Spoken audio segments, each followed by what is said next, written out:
Hello everyone. I'd like to share with you what to do if you're stopped by a law enforcement officer while you're driving. When you first got your driver's license, you were taught to obey the speed limit, stop at stop signs, and don't drink and drive. But what you probably weren't taught was what to do if you get pulled over by a law enforcement officer. So in this video, which is only a few minutes long, I'd like to give you a couple suggestions on what to do. First of all, remember that there are many reasons you might get stopped by a law enforcement officer. It could be something as simple as letting you know that one of your brake lights are out or that you're driving crazy. So even though it's nerve-wracking, stay calm and please be patient.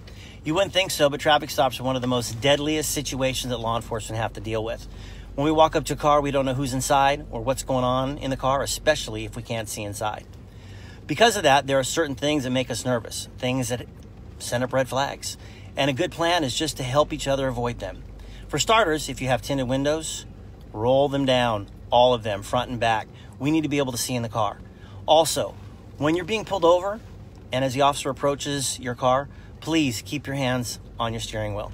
Don't put your hands in your pockets or reach for anything in the console or glove compartment. We don't want to see you leaning over and making any sudden movements or reaching for something under your seat. We don't know if you're going after a weapon or your paperwork, so please just don't do it. Same for your passengers. It's not that they have to put their hands up in the air or anything like that. On their lap is fine. We would appreciate everybody keeping their hands where we can see them. Once we get to your car, we'll give you instructions like, hey, we need to see your driver's license, registration, proof of insurance. At that point, you can say to the officer, hey, my driver's license is in my back pocket, it's in my front pocket, console, wherever it is it okay for me to get it? Then wait for our instruction. Don't reach for anything until you're instructed to do so. To make this go more smoothly, one of the things I recommend is having your vehicle registration and proof of insurance together in the same envelope. I personally use a case with a Velcro closure. I bought mine at a car wash. You can get them on Amazon for $5. And hey, if you got Prime, you got free shipping. If you keep all of your information in a case like that, you can easily hand it over to the officer along with your ID or your driver's license.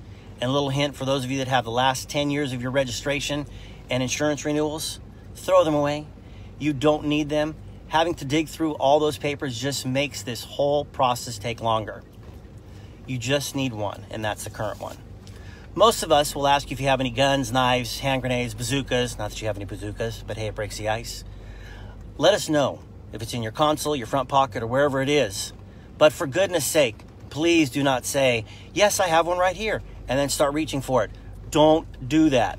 Wait for the officer to instruct you on how to proceed.